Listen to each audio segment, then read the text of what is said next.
माँ की ममता। एक छोटे से कस्बे में समीर नाम का एक लड़का रहता था। बचपन में ही पिता की मृत्यु हो जाने के कारण परिवार की आर्थिक स्थिति बड़ी दयनीय थी। समीर की माँ कुछ पढ़ी लिखी ज़रूर थी, लेकिन उतनी पढ़ाई से नौकरी कहाँ मिलने वाली थी। सो घर घर के बर्तन मांजकर और सिलाई बुनाई का काम करके किसी तरह अपने बच्चे को पढ़ा लिखा रही थी।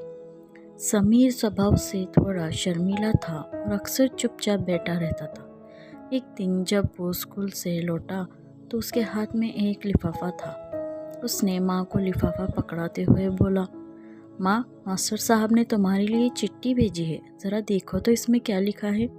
माँ ने मन ही मन चिट्ठी पढ़ी और मुस्कुराकर बोली, बेटा, इसमें लिखा है कि आपका बेटा काफ़ी होशियार है। इस स्कूल के बाकी बच्चों की तुलना में इसका दिमाग बहुत तेज़ है और हमारे पास इसे पढ़ाने के लायक शिक्षक नहीं है, इसलिए कल से आप इसे किसी और स्कूल में भेजें। यह बात सुनकर समीर को स्कूल न जा सकने का दुख तो हुआ, पर साथ ही उसका मन आत्मविश्वास से भर गया कि वो कुछ खास है और उसकी बुद्धि तीव्र है। माँ ने उसका दाखिला एक अन्य स्कूल में करा दिया। समय बीतने लगा। समीर ने खूब मेहनत से पढ़ाई की।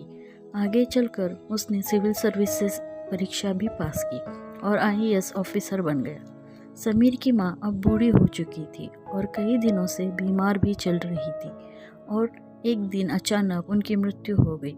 समीर के लिए ये बहुत बड़ा आघात था।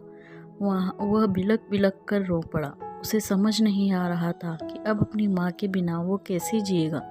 रोते रोते ही उसने माँ की पुरानी अलमारी खोली और हाथ में उनकी माला, चश्मा और अन्य वस्तुएं लेकर चूमने लगा। उस अलमारी में समीर के पुराने खिलौने और बचपन के कपड़े तक संभाल कर रखे हुए थे। समीर एक एक करके सारी चीज़ें निकालने लगा और तभी उसकी नज़र एक पुरानी चिट्ठी पर पड़ी। दरअसल ये वही चिट्ठी थी जो मास्टर साहब ने उसे 18 साल पहले दी थी। नम आंखों से समीर उसे पढ़ने लगा। आदरणीय अभिभावक, आपको बताते हुए हमें अफसोस हो रहा है कि आपका बेटा समीर पढ़ाई में बेहद कमज़ोर है। खेल कूद में भी भाग नहीं लेता है। जान पड़ता है कि उम्र के हिसाब से समीर की बुद्धि विकसित नहीं हो पाई है, अतः हम इसे अपने विद्यालय में पढ़ाने में असमर्थ हैं। आपसे निवेदन है कि समीर का दाखिला किसी मंदबुद्धि विद्यालय में कराइए अथवा खुद घर पर रखकर इसे पढ़ाए। समीर जानता था कि भले अब उसकी माँ इस दुनिया में नहीं रही, पर वो जहाँ भी रहे उनकी ममता, उनको आशीर्वाद सदा उस पर बना रहे। भगवान सभी जगह नहीं हो सकते, इसलिए उसने माएँ बनाई। माँ से बढ़कर त्याग और तपस्या की मूर्त भला और कौन हो सकता है। हम पढ़ लिख ले, बड़े होकर कुछ बन जाए, इसके लिए वो चुपचाप न जाने कितनी कुर्बानियाँ देती है। अपनी ज़रूरतें मार कर हमारे शौक पूरा करती है। यहाँ तक कि संतान बुरा व्यवहार करे तो भी माँ उसका भला ही सोचती है। सचमुच माँ जैसा कोई नहीं हो सकता। अगर आपको मेरी स्टोरी अच्छी लगती है तो प्लीज़ मेरे चैनल को शेयर, सब्सक्राइब और लाइक करें।